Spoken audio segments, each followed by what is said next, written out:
नमस्कार, मैं हूं राम किंकर। हाजिर हूं एमसीडी की राम कहानी को लेकर अपने सहयोगी दलबीर के साथ। कभी आपने जलेबी देखी है? देखी क्या, आप में तो कईयों ने इसे खाई भी होगी। सबसे बड़ी खासियत होती है कि जलेबी का कौन सा सिरा कहां से जुड़ता है और कौन सा सिरा पहला है, कौन आखिरी है। यानी किसी भी निष्कर्ष या कंक्लूजन पे पहुंचना बड़ा मुश्किल होता है। और इसीलिए कई बार अक्सर बातचीत में लोग कहते हैं, साफ साफ बात बताओ, घुमाओ फिराओ नहीं, इसकी जलेबी मत बनाओ। कुछ ऐसा ही मैं देख रहा हूं दिल्ली नगर निगम में। दिल्ली नगर निगम में क्या हुआ, इससे पहले मैं आपको एक कहानी बताता हूं। हुआ यह कि चौथी क्लास में अमृतलाल की बेटी पढ़ती थी, नारायणा के इंद्रपुरी इलाके के एक स्कूल में, एमसीडी के स्कूल में। जब वो छुट्टी के बाद भी घर नहीं आई तो अमृतलाल को बहुत फिक्र हुई।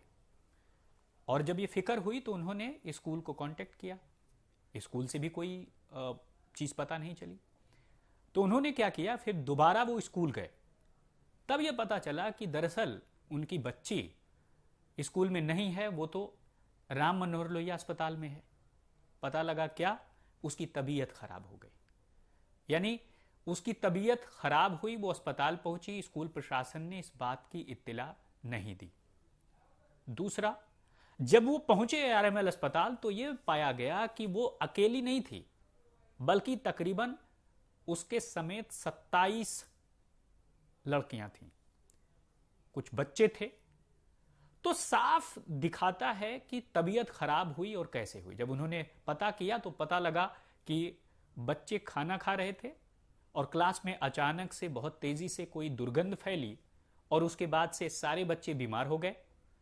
लेकिन आरोप है कि स्कूल प्रशासन ने परिवार वालों को नहीं बताया। बच्चों को पास के आचार्य भिक्षु अस्पताल में ले जाया गया, जो कि वेस्ट दिल्ली में पड़ता है, और उसके बाद से अधिकांश बच्चों को राम मनोहर लोहिया अस्पताल में ले जाया गया, जहां पर उनका इलाज हुआ। स्थिति इस कदर खराब हो गई कि 2 बच्चों को ऑक्सीजन देनी पड़ी। हालांकि अभी उनकी हालत ठीक है और बहुत सारे ऐसे बच्चे हैं जो, जब मैं बात कर रहा हूं आपसे, तब वो ऑब्जर्वेशन में हैं। तो साफ है कि आखिर क्या हुआ, इस पूरी घटना के पीछे वजह क्या थी। तो जो दिल्ली फायर सर्विस को कॉल गई वो ये गई कि दरअसल बच्चे वहां पर थे, अचानक से उनके क्लास में एक तेजी से दुर्गंध फैली और उसके बाद से उनकी हालत खराब हो गई। इससे पहले कि 2 फायर टेंडर्स वहां पर पहुंचते, बच्चों को अस्पताल ले जाया गया था पहले ही। तो माना जा रहा था कि यह गैस लीक के कारण हुआ। अब यह गैस कहां से आई? तो ये एमसीडी स्कूल है जहां पर ये अमृतलाल की बच्ची पढ़ती थी, उसके आसपास रेलवे लाइन है। तो कयास ये लगा कि वहां से कोई रेल वैगन गुजर रही होगी और वहां से कोई गैस लीक होगी।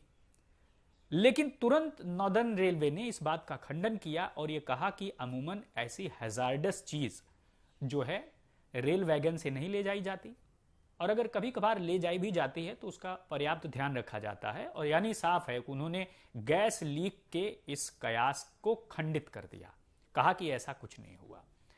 दूसरी तरफ अगर आप दिल्ली पुलिस के जो एफआईआर दर्ज हुआ इस पूरे मसले में देखेंगे तो 336, 337 और 284 इंडियन पिनल कोड की धाराओं के तहत मुकदमा कायम हुआ। 284 यानी किसी ऐसा सब्सटेंस जिसे ले जाने पर खतरा पैदा हो जाता है, उस वजह से यह आईपीसी सेक्शन लगा। यानी फर्स्ट इंफॉर्मेशन रिपोर्ट में आईपीसी की 300 धाराएं लगी, 337, 336, 336, 337।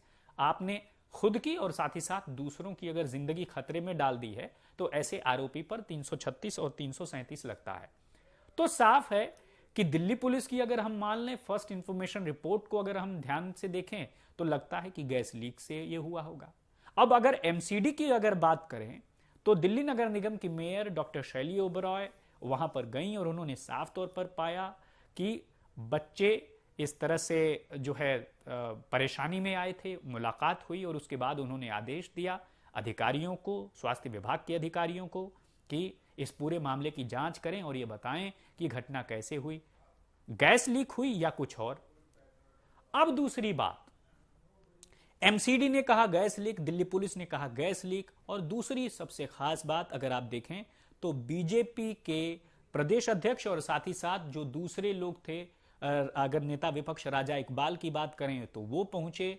उन्होंने साफ तौर पर कहा कि दरअसल बच्चे खाना खा रहे थे और खाना खाने के बाद इस तरह की घटना हुई, तो ये मिड डे मील में गड़बड़ी का मसला है। तो अब बन गई ना जलेबी। कैसे पता चलेगा कि आखिरकार ये जो जलेबी का सिरा कौन सा है? यानी एजेंसियों के बयान से स्थिति स्पष्ट नहीं हुई कि बच्चे क्या हुए, किस वजह से बीमार हुए। तो साफ है, अब डॉक्टर की रिपोर्ट, ब्लड सैंपल की रिपोर्ट, साथ ही साथ फूड सैंपल की रिपोर्ट, यह साफ तौर पर डॉक्टरी जांच के बाद ही पता चलेगा कि क्या कुछ हुआ और किस वजह से बच्चे बीमार हुए। तो मुझे लगता है कि जब स्थिति क्लियर होगी तब यह पता चलेगा कि वास्तव में ये जो जलेबी छानी गई थी एजेंसियों की तरफ से, उसमें मेन दोष किसका है। और एफआईआर तो दर्ज हो गई है, तो जाहिर सी बात है कि उसमें आरोपी भी तय होगा, इस पूरे मामले में लगातार कार्रवाई भी होगी। लेकिन इतना जरूर है, जो बच्चे पढ़ने के लिए गए थे वो किसी न किसी की लापरवाही की वजह से उस दिन तो पढ़ाई नहीं कर पाए, अलबत्ता उनकी जान पर बनाई और वह अस्पताल में भर्ती होना पड़ा।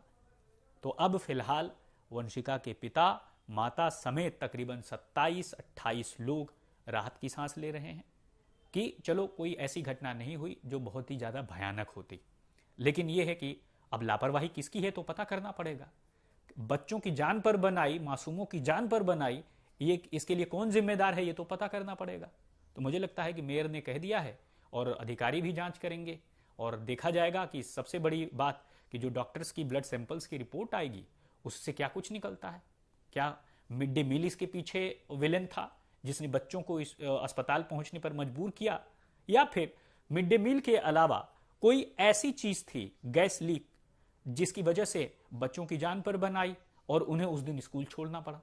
बहरहाल जो कुछ भी हुआ, इन एजेंसियों के बयानों से मामला तो सुलझने के बजाय उलझ गया, लेकिन खास बात यही है कि बच्चों की जान पर तो बन ही आई।